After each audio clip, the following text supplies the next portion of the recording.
Y una de las anécdotas en la que seguro que todavía te acuerdas por el miedo que pasarías en ese momento fue cuando te metiste en una cueva y viste dos luces, dos ojos que te estaban mirando. Oh, sí. Oh, Cuéntanos.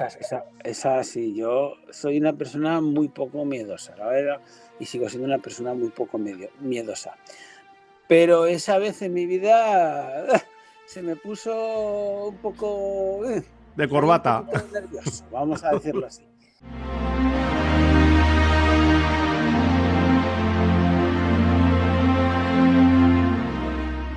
Buenos días, queridos amigos de la Fábrica de la Ciencia. Hoy vuelve con nosotros nuestro queridísimo amigo y colaborador, uno de los más veteranos de la fábrica, José Ignacio Canudo, Iñaki Canudo.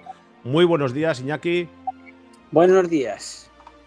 Pues hoy vamos a hablar, los oyentes habituales de la Fábrica de la Ciencia seguro que recordarán a José Ignacio Iñaki, lo recordarán como el experto en dinosaurios. Vamos a hablar del mundo o la vida de un paleontólogo desde una perspectiva quizás no tan científica, pero sí más de aventura, del día a día.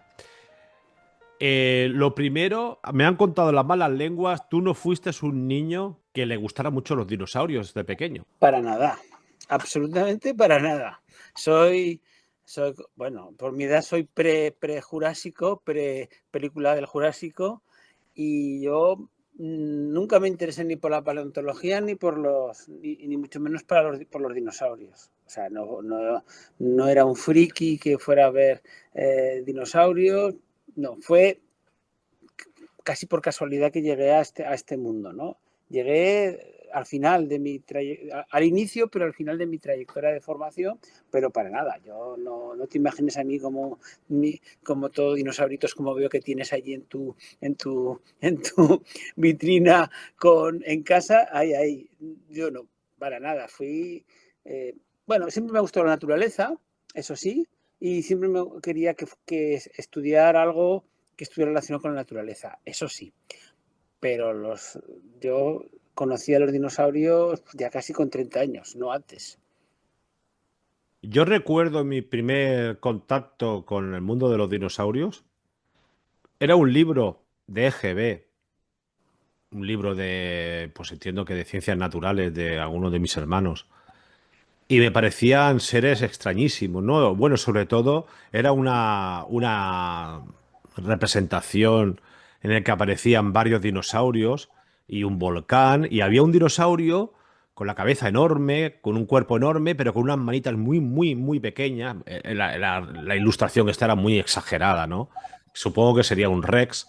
Y la verdad es que me llamaba mucho la atención cómo era posible que esos animales hubiesen existido en la Tierra, ¿no?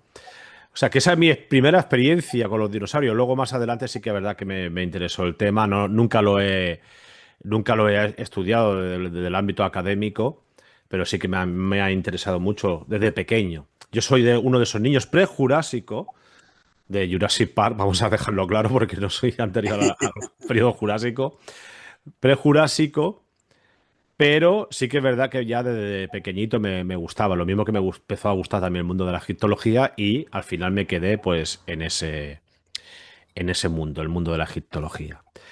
Bueno, pues tú acabas tu carrera y aparece por primera vez alguien, supongo que te propondría o te llamaría y te dijo, oye, mira, que este verano o esta campaña quiero que vengas al yacimiento. ¿Cuál fue tu primer yacimiento paleontológico en el que trabajaste?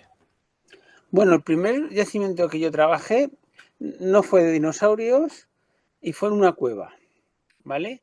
El que yo fui responsable de la excavación. Una cueva de Oso de las Cavernas que está en Tella, en Huesca. ¿Vale? Era un chaval muy joven, habían salido unos restos, acababan de contratarme en el Museo de Paleontología y había, uno de los proyectos que tenía era ir a esa cueva a excavar, que había la posibilidad de que hubiera restos humanos. Y nada, en un sitio, te puedo asegurar que una de las excavaciones más complicadas de mi vida, porque era un sitio que había que andar casi una hora por un camino inexistente, cuesta arriba, lleno de pinchos, lleno de zarzas, llegar a la cueva y estar casi 3/4 de hora medio arrastrándote por una cueva, con un casco que entonces no llevábamos frontales, sino que se llevaban un tipo de sustancias que es acetileno que se mezclaba con agua, en fin, el carburo en fin, por hacerlo pues, sencillo, y llegar a un sitio al final de la cueva que no podías estar de pie, ¿vale? Tú no podías estar de pie porque era tan bajo. Pues esa fue mi primera excavación, ¿vale? Y ahí estuvimos con la luz del carburo, horas, varios días, casi una semana, pero fue una cosa maravillosa. Empezaron a salir restos de oso de las cavernas de todos los tamaños, mandíbulas, cráneos, una cosa espectacular. De hecho, esa y en la siguiente campaña, el año siguiente, recogimos más de 3.000 restos de huesos. Eso me emocionó. Eso de alguna manera, por todo, por el lugar. Lugar, date la cuenta que en el mes de agosto y de 13 grados no pasábamos. Ya una humedad del 100%. O sea, insisto, sin poderte poner de pie durante 3 o 4 horas. O sea, unas condiciones extremas. Luego, pues hemos tenido condiciones extremas en muchos sitios, pero ese era especialmente. Y si ese día no odié la paleontología a muerte y me despertó el gusanillo, pues es lo que pasó. Y aquello me encantó. Me emocionó y me sigue emocionando. Cuando tú excavas y sacas un resto de un vertebrado, ya sea un dinosaurio o ya sea, como en este caso, oso de las cavernas, es algo que te deja flaseado, porque es único, al que nos gusta es único. Y casi toda la gente, aunque no sea un loco de la paleontología, te puedo asegurar que cuando encuentra algo dentro de un sedimento, dentro de una roca, se queda completamente loco, ¿no? Porque ¿cómo puede ser que allí adentro haya algo? Pues sí, ahí hay algo. Y esa fue mi primera experiencia como responsable de una excavación. En paleontología había hecho cosas, pero yo me dedicaba inicialmente a fósiles muy pequeños, que no tenían nada que ver con excavaciones, y yo dije, uy, a esto es lo que me quiero dedicar. Y esa fue mi primera experiencia con algo que no fueron dinosaurios. Luego vinieron dinosaurios, ¿no? Por ejemplo, en dinosaurios, mi primera experiencia no fue con libros, no fue como ilustraciones, no con películas, sino fue yendo a un lugar muy conocido en Aragón que se llama Galve, ¿vale? En Galve hacía muchos años que había un aficionado que había sacado un montón de restos de dinosaurios, pero no había ningún investigador que los estuviera trabajando. Junto a mi compañera Gloria Cuenca, pues estamos en la década de los 90, a mediados de los 90, vamos allá a Galve, conocemos a José María y conocemos toda la cantidad de huesos que un aficionado sin recursos había podido juntar. Y eran maravillosos. Cuando tú ves el fémur de Aragosaurus o cualquier otro de los huesos, te quedas fascinado. De hecho, que me quedé fascinado con el oso de las cavernas, pero bueno, los huesos de un oso son otra cosa. Es su tamaño, su diferencia con los huesos actuales.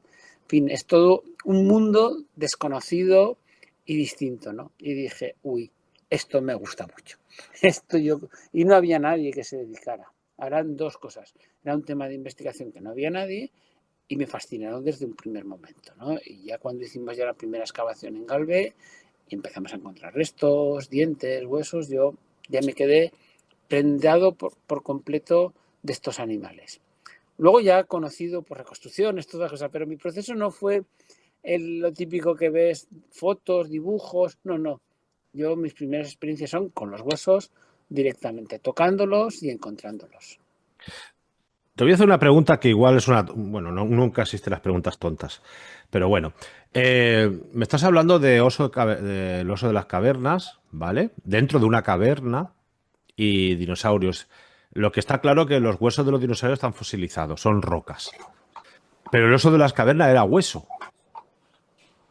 Sí, sí, los osos de las cavernas, para que no lo sepan, son animales que desaparecieron hace poco tiempo. Los últimos desaparecieron hace unos 20-25 mil años. Y luego los encontramos además en cuevas. En cuevas. ¿Qué significa eso? Pues significa que están en cuevas, se han conservado muy poco mineralizados. Están prácticamente sin fosilizar. ¿vale? Muy poquito fosilizar. Entonces, aunque los llamamos fósiles, en realidad no han sufrido en muchos casos procesos de fosilización, es decir, de convertirse en piedra, ¿vale? Entonces están casi, casi como en la actualidad. De hecho, aún conservan algo de materia orgánica. De esos osos pudimos obtener ADN, podemos sacar materia orgánica para hacer dataciones. Es decir, han perdido, no es un hueso actual, tú cuando lo tienes en la mano dices, esto no es un hueso actual, es un hueso viejo, pero nada que ver con un hueso dinosaurio que cuando lo tienes en la mano es una piedra. Yo siempre hago, a lo primero a mis estudiantes es cuando cojo un hueso dinosaurio, digo, venga, cogerlo, ¡pum!, para que precisamente vean qué es eso, que es una piedra. Llama la atención lo que has dicho, porque en el museo, que ya por desgracia ya no se encuentra en Barcelona, el Museo del Mamut en Barcelona, había el esqueleto de un rinoceronte lanudo y bueno, nos decía el guía que llamaba mucho la atención en el cuerno que nos acercáramos a olerlo y todavía olía a animal. Era Sí, sí, curioso. claro.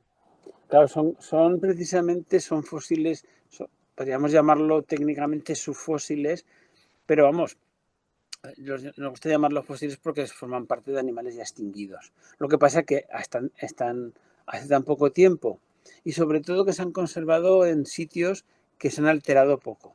Tú puedes tener fósiles de 15 o 20 mil años que ya están incluso bastante mineralizados, pero estos, algunos, sobre todo en cuevas, o en lo que se llama el permafrost, que está Mm. congelados, como están en Siberia, pues que están prácticamente como en la actualidad, ¿no? Y entonces por eso es esa diferencia. Con Vamos los a ser dinosaurios que ya son piedras, si me permitís la piedras. expresión. Pobrecillos, son fósiles, pero ya están, ya pesan. Vamos a seguir el tiempo relacionado con tu vida como paleontólogo y muchas veces en el mundo de la arqueología, entiendo que también de la paleontología y otras ramas de la ciencia, hay una especie como de ritual de iniciación, ¿no? Cuando entras nuevo, pues como cuando vas a la mili, ¿no? Perdóname la expresión, pero siempre hay algún gracioso que te putea. Eh, tu, tu ritual de iniciación fue cuando tuviste que probar por primera vez mate hirviendo. Pues sí, sí, me la han hecho esos rituales más de una vez. Durante mi primera campaña de trabajo y de excavación en la Patagonia, en Argentina, bueno, pues fuimos a un lugar de la provincia de Río Negro. Los yacimientos que íbamos a explorar, las áreas que íbamos a explorar, estaban en el terreno de un puestero. Un puestero es una persona que vivió humildemente en mitad del monte sin casi agua ni recursos, pero que puede tener 20 o 30 mil hectáreas. Tiene su historia, claro, no vale la pena, pero es un personaje que vive pues en mitad, de casi una chabola, ¿no? Tiene pocas visitas, pero bueno, lo que uno siempre hace antes de empezar una excavación en estas zonas es ir a la casa del puestero, pues a conocer, a que te conozcan los paleontólogos, bueno, un poco es su terreno, vas a trabajar en su terreno, pues por lo menos hacerle esa visita. Claro, cuando fuimos la primera vez, yo era la primera vez que iba, pues me captó rápidamente mi tonada española me la captó a la primera, y lo primero que hizo fue darme el mate. El mate es una bebida muy típica argentina, como muchos conocerán, que la puedes tomar de muchas maneras, pero en este caso el puestero lo que hizo fue darme el primer mate, y caliente no, aquello estaba hirviendo, ¿no? Con la cosa de decir, a ver, ¿qué dice este gallego? Y claro, yo que me vi venir la cosa, pues me tomé el mate caliente, amargo Luego supe que este primer mate normalmente se desechaba porque suele ser muy amargo y hirviendo, ¿no? Mis colegas me miraban a ver cómo respondía y yo impertérrito me bebí ese mate mientras me quemaba por la garganta. Aquello era horrible, pero te puedes imaginar que aquí el gallego tenía que mantener completamente la compostura. Y yo le dije muy amablemente, muy rico, que bueno está, me puede dar un poco más. Y a partir de allí, vamos, grandes amigos, un tío encantador, me estaba haciendo una prueba a ver de qué pasta era. Y bueno, el maño, pues, en fin, lo, salvó esa prueba, pero vamos, aún me está quemando la garganta de aquel mate que tomé primera vez. Luego, normalmente en todas las campañas, el mate ha sido un compañero con nosotros para siempre, ¿no? Es una bebida muy agradable para tomarte en el campo, café las veces de café y bueno, y es una manera de hacer comunidad y te la bebes entre todos, si uno está enfriado terminas todos enfriados, pero bueno, son cosas de la historia. Pero ese primer mate te puedo asegurar que me acordaré toda la vida. Dentro ahí en Argentina, ¿no? Dentro de la toponimia de Argentina, parece ser que existe un topónimo relacionado contigo. Ah, sí, sí, esto fue una cosa muy graciosa. Bueno, te cuento, esto era como unos 10, 12 años, pues encontramos los restos de un dinosaurio gigantesco que empezamos a excavar y que aún no hemos terminado de excavar. Y nada, estaba en un lugar muy perdido de cualquier lugar cercano, estaba a más de 100 kilómetros del pueblo más cercano y que no tenía nombre. Eso es habitual, claro, tienen nombre los principales, la principal geografía, los principales montes, pero hay lugares que no tienen. Esto era un gran monte, un gran cerro que vimos allí que no tenía nombre. Entonces, bueno, claro, los paleontólogos tenemos que poner nombre a los sitios porque luego tenemos que poner nombre a los yacimientos. Entonces mis colegas dijeron, venga, pues este lo vamos a llamar el Cerro del Maño. Y entonces ha quedado como el Cerro del Maño. El Maño es un topónimo que nos dicen a los de Zaragoza y por extensión también a veces a los aragoneses. Y entonces el yacimiento que se ha encontrado se llama el yacimiento del Cerro del Maño. Y así ha quedado en las publicaciones. De, hombre, por lo menos un huequito de la historia geográfica la tenemos. Eso está en la provincia de Neuquén, es un sitio absolutamente increíble de llegar. Y bueno, mis colegas pensaron que podía ser ese un buen nombre y espero que en los próximos mapas ponga Cerro del Maño, que me hará mucha ilusión. Como puedes ver los oyentes, la entrevista promete porque vamos a seguir hablando de estas cosas, como por ejemplo que nuestro invitado, José Ignacio Canudo, Iñaki Canudo, es un usurpador de protagonismo. Así de claro. ¿Mm? ¿Por qué? Usurpador porque la foto con el fémur, ¡Ay, la foto, la famosa foto! Una grandísima foto. tú no formabas directamente parte de esa expedición interesante. Una de las fotos más famosas que uno tiene, porque ha salido muchísimo en internet, ¿vale? Es una foto en la cual hay un paleontólogo barbudo con gorro tirado al lado de un fémur enorme, un fémur de 2,40, de un dinosaurio que se llama el Patagotitán. El Patagotitán es posiblemente el dinosaurio más grande, ¿no?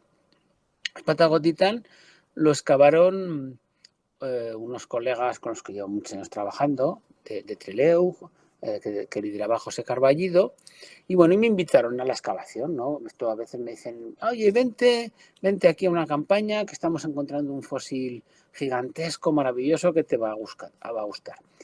Esa es una campaña en la cual yo iba de invitado. Normalmente en el resto de campañas pues sea responsable, pero esta no, iba de invitado. Iba a disfrutar simplemente en la excavación, que son muchas veces cuando te toca ser el responsable de una excavación no puedes hacerlo, porque entre los papeles, tomar responsabilidades, tomar decisiones, no puedes disfrutar. Pero ahí iba solamente a disfrutar, a excavar huesos de dinosaurios, lo que normalmente no puedo hacer. Bueno, era un yacimiento espectacular, una cosa como nunca he visto por el tamaño gigantesco de los fósiles. Y había un fémur, lo que te digo, que estaba ya limpio y que le dije a un compañero, oye, hazme una foto para mí, para guardarlo de recuerdo para mí. Perfecto, me hizo la foto y ya está, ahí ha quedado, es esa foto. Cuando se publicó la especie de Patagotitán, la cual yo no participé, lo que te digo, porque yo era un trabajo que iba de invitado. Pues resulta que la foto que salió en internet de propaganda del Patagotitán era esa foto en la que yo estaba tirado. Claro, mis colegas argentinos se mosquearon, entre comillas, claro. Porque claro, no salía, salía esa foto. No sabemos cómo pasó que esa foto pues llegó a los que hicieron nota de prensa del Museo de Trelew y decidieron poner esa foto, no fotos del equipo de investigación, ¿no? Y con eso hicimos muchas risas porque evidentemente mi relación es muy buena, ¿no? Pero que la primera... Luego ellos hicieron fotos todos con el fémur y fue la que... fotos que fueron saliendo por las redes sociales, pero esa primera foto yo me quedé sorprendido. Yo cuando me veo ahí en la foto, que ni tenía ni idea que tenían esa foto en el Museo de Trelew, esa foto con lo de Patagotita, digo, pero ¿qué pasa aquí? Pero yo, ¿qué hago aquí? ¿Qué hago aquí? Fue muy gracioso, muy nombrada entre los colegas, pero bueno, eso es una foto preciosa que ahora mismo se puede ver por internet. Y sí, aunque ese soy yo, con el gorro y mi barba de varios días tirado al lado del fémur. Es una foto paradigmática. Lo de usurpador de protagonismo era una pequeña broma, pero que es graciosa esta anécdota. Otro momento, es como podéis ver, estamos hablando muy poco de ciencia hoy, más bien es pues de También es anécdotas. ciencia, eso Sí, también es sí, ciencia, sí, oye. también es ciencia, pero estamos hablando de anécdotas, de aventuras. Y una de las anécdotas en la que seguro que todavía te acuerdas por el miedo que pasarías en ese momento fue cuando te metiste en una cueva y viste dos luces, dos ojos que te estaban mirando. Ah, sí. No, Cuéntalo. esa sí, yo soy una persona muy poco miedosa, la verdad, y sigo siendo una persona muy poco miedosa. Pero esa vez en mi vida se me puso un poco, De ahí un corbata. poquito nervioso, vamos a decirlo así. Nuestro trabajo en la Patagonia, gran parte del trabajo es buscar yacimientos, ¿vale? Vamos en zonas inexploradas y entonces vas buscando a yacimientos. Los yacimientos no penséis vamos, que están por todos sitios, sino que son pocos y escasos. ¿Cómo lo hacemos? Pues empezamos la jornada del día, cogemos una mochila, un par de manzanas, ala, y andar. Y vamos solos normalmente para ocupar un mayor terreno, ¿vale? Pues en una de estas prospecciones, pues era un día que hacía un calor espantoso, imagínate en mitad de la nada, un barranco todo seco, con un calor que ya no podía más, digo, bueno, vi arriba del monte una pequeña cueva, digo, bueno, me voy a meter un rato mientras pasa las horas del sol y me subo tranquilamente. Son zonas que en general hay muchas pisadas de puma. Pumas hay muchísimos, pero yo no había visto, normalmente no los ves. Ellos te ven a ti, obviamente, pero tú no los ves a ellos. Entonces me meto a la cueva y conforme me meto a la cueva, lo que huelo es pis de gato. Como te puedes imaginar, en mitad de la nada un gato no hay en esos sitios. Entonces, sin que nadie me lo dijera, aprendí. El pis de estos animales huelen a pis de gato. El pis de puma huele a pis de gato. Entonces, ya cuando he visto digo, ¡ay, Dios mío! No sé si aquí es un buen sitio. Y al fondo veo dos lucecitas, dos ojitos que con la luz poca que entraba, digo, madre del amor hermoso, ¿qué es lo que hay aquí?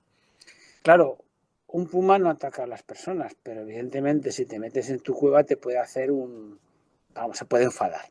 Entonces me ves a mí como en las películas estas de los años 20, andando para atrás despacito, pin, pin, pin, pin, sin molestar, sin hacer mucho ruido. Yo me voy, señor Puma, y nada, me fui a pasar calor, que por lo menos que estuviera el puma tranquilito en la sombra, que yo prefería estar al sol. Aquel día, la verdad, me dije, hostia, sí, menos mal que estuve atento porque podía haber tenido un problema grave con el puma, que de por sí, insisto, no es un animal peligroso, pero obviamente es un animal grande y si te metes en su cubil y sobre todo si es una hembra que pueda tener incluso cachorros, puedes tener bastantes problemas. Un día de los pocos días que he pasado miedo en mi vida. Y hablando de olores, hay otra anécdota que eso suele pasar bastante porque muchos de los que estáis escuchando y viendo esta entrevista pensaréis que el mundo de la paleontología, el mundo de la arqueología es un mundo idílico, maravilloso, de aventuras, pero se pasan momentos muy malos. Y uno de los momentos malos es el tema de la higiene, que no puedes lavarte, depende de donde te pille. ¿Qué Uf. pasó? ¿Qué pasó cuando Mi fuiste? primera campaña, o sea, esa fue mi primera campaña en la Patagonia, la pantalla esa de que empecé quemándome la garganta, pues estuvimos en un lugar durante casi 2 semanas que no había agua, no había ni gota de agua, ¿vale? No había de gota de agua a nada, en muchos kilómetros llevábamos el agua para beber y poco más. Claro, cocinábamos, normalmente cocinamos con fuego, ¿vale? Hacemos fuego, cocinamos con fuego, pues en principio asado, pero luego todo lo demás también con fuego. Pues tú imagínate 15 días sudando, cocinando con fuego, no pudiéndote lavar, en fin, sudando mucho, en fin, imagínate lo que aquello se va formando. Yo el primer día o el segundo día digo, hostia, qué mal huelo, ¿no? Pero bueno, luego, a lo largo de los días dices, bueno, no, pues sí, parece mentira, no sé si debe ser el aire del desierto o lo que sea, que no, esto no huele nada. Vamos, y digo, oye, qué bien, ¿no? Oye, bueno, después de estar 15 días de esta campaña, pues habíamos reservado una noche de hotel, un hotel bueno, eh, para asearnos, limpiarnos y coger el vuelo para España. Y tal como entramos en el hotel, que iba con 2 compañeros, se nos quedó mirando el de la entrada diciendo, esto parecíamos unos auténticos homeless, ¿no? Porque sucios, bueno, por lo menos sucios. Pero bueno, cuando hablamos, como era un sitio acostumbrado a los petroleros que van mucho al campo, cuando además hablamos en español de España, dije, bueno, estos no son unos homeless, sino que, bueno, vienen de la zona petrolífera y hasta ahí todo bien. Bien, llego a la habitación, bueno, me va a dar una ducha después de 15 días, fantástico, me dejo la ropa afuera, me doy la ducha, bueno, maravilloso, una de mis mejores duchas de toda mi vida, no os podéis imaginar. Salgo y al salir de la ducha huelo un olor absolutamente indescriptible, agrio, humo, yo que me sé, grasa, no sé aquello de, pero ¿qué es esto? Era un olor que tuve que abrir la ventana de lo mal que olía. Y fíjate, cuando entré a la ducha ni me enteré que olía mal. Lo que es la adaptación que tenemos en los seres humanos a las situaciones.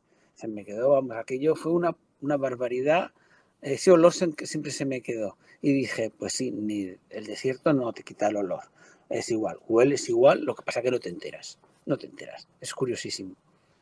Bueno, parece que todas las anécdotas de tu vida hayan transcurrido en la Patagonia, pero aquí también has tenido anécdotas dignas de mención de este tipo. Cuéntanos alguna de Bueno, estas anécdotas. sí, bueno, muchas, algunas, mira, una que me viene a la mente, esta fue nuestra primera gran excavación que hicimos en Aragón, que es de un dinosaurio que se llama el Tastavinsaurus. ¿Eh? Entonces, bueno, te voy a contar un par de cosas de este dinosaurio. Los primeros restos los encontraron unos aficionados de un pueblo que se llama Fuente Espalda. Incluso recuperaron un fémur bastante completo, ¿vale? Y entonces el primer día de excavación, que estaba en un sitio perdido de la mano de Dios, muy lejos, que había que llegar con pues, casi media hora por una pista forestal, y entonces no sabemos por qué, pero el primer día de la excavación, antes que hubiéramos empezado a excavar, alguien filtró que se había encontrado un dinosaurio en Peñarroya de Tastavins y que se estaban excavándolos. Pero es que no habíamos empezado la excavación. Entonces empezó a venir las televisiones, Antena 3, Tele 5, estamos hablando del año 96. Vamos. Entonces, cada vez que venía una televisión, antes de empezar la campaña, pues nosotros cogíamos el fémur a hombro los subíamos al yacimiento para que pudiera ser que se viera el sitio donde estaban. Vale, pues ya ha salido la prensa, venga, ya podemos ponernos a trabajar. Pues pum, bajamos el fémur porque estaba molestando. Oh, que viene Antena 3. Bueno, aquel día me subí el fémur, que debe pesar unos 70-80 kilos, como 3 o 4 veces, ¿no? Y esto fuera en estas navidades del 96 y decidimos hacerlo en la Navidad de la excavación, que es un momento poco habitual, porque claro, en Peñarroya nunca nieva. Palabras textuales de la gente del pueblo. En Peñarroya, Tastavín, nunca nieva. Entonces, claro, dejamos, bueno, pues nunca nevará. Empezamos la excavación, la verdad que esto fue el primer día, pero luego empezaron a salir vértebras, la verdad que salió medio dinosaurio articulado, una excavación espectacular, pero el problema es que conforme iban saliendo las vértebras de la cola, empezaba a nevar. Empezaba a nevar. Y claro, estás en mitad del monte, te empieza a nevar y te está saliendo un dinosaurio.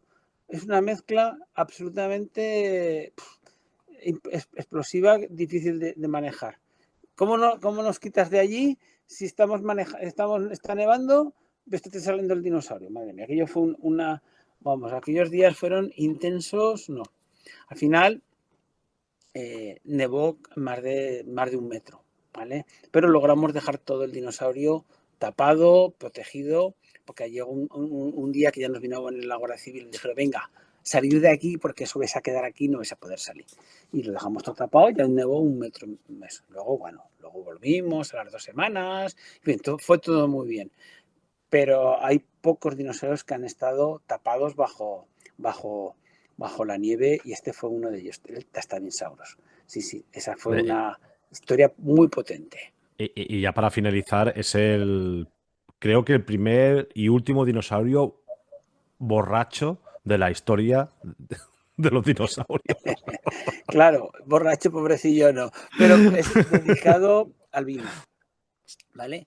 La verdad que nosotros no nos dimos cuenta cuando estudiamos este dinosaurio y por fin le pusimos nombre, le llamamos Tastavinsaurus, claro, no nos dimos cuenta del nombre que le estábamos poniendo, porque lo que hicimos fue dedicarle al pueblo donde se había encontrado, que se llama Peñarroya de Tastavins, pero Tastavins en catalán es catador de vinos. Yo la verdad que no caímos, entonces le llamamos al dinosaurio catador de vinos. Nos lo dijo un colega francés que nos dice, ¿sabéis que ¿sabéis que Tastavinsaurus es el primer dinosaurio dedicado al vino? Y efectivamente, es el primer dinosaurio, no sé si hay alguno más ahora después, pero fue el primer dinosaurio dedicado al vino. Más que nada, fue un dinosaurio catador de vinos. No es tonto el dinosaurio, pero No, bueno, no, no. así ha quedado la historia y así ha quedado para siempre. Bueno, Iñaki, lo vamos a dejar aquí. Ha sido un momento para mí maravilloso, porque, repito, no solamente vamos a hablar siempre en la fábrica de la ciencia de, de proyectos científicos, de investigaciones, sino también de momentos, anécdotas que viven los científicos. Igual voy a abrir una nueva sección en la fábrica sobre precisamente esto, ¿no? De momentos maravillosos, trágicos y bueno, de toda Hay índole. de todo. Hay de todo. Muchísimas Nosotros, gracias. Sí, dime. solamente una cosa, a pesar de todo esto, de todas las cosas, nunca hemos tenido ningún problema ni de accidentes ni de nada. O sea, ha sido siempre, eso toco madera y eso hay que agradecérselo. Pues que sigamos así porque si no, malo. Muchísimas gracias y nos vemos próximamente en la Fábrica de la Ciencia. Hasta luego, Jorge. Un Chao. saludo.